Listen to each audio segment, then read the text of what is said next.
बेयो जाबाय सानसेयारि बड'सा खौरांलाइनि दिनैनि थामहिनबा 29 सेप्तेम्बरनि बिसान। दिनैनि बिसाननि थुनलाइयारि आयदायाव सोर सोरनि लिरथिया सेबखांजादों बेखौ फोरमायनो थाखाय लानाय जाबाय।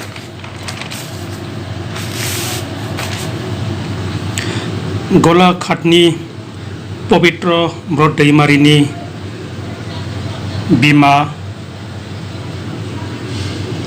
खामार दैसा गोजौ फरायसालि बाक्सानि दैथुन बसुमतारिनि दानि जुगनि सिख्लाफोर,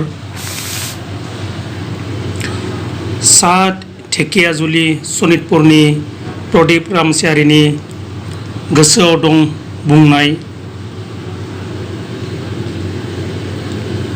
बेलतला गुवाहाटीनि पबित्र ब्रह्मनि बे दावहाया,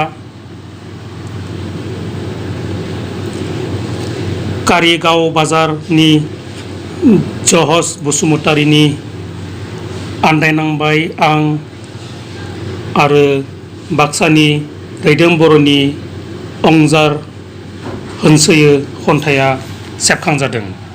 मिजिंथि बायदि सानसेयारि बड'सा खौरांलाइयाव अराय नोंथांनि बेसेन बरा लिरथिखौ दैथायहरबाय थागोन आरो सानसेयारि बड'सा खौरांलाइखौ अराय अनसायलांबाय थागोन।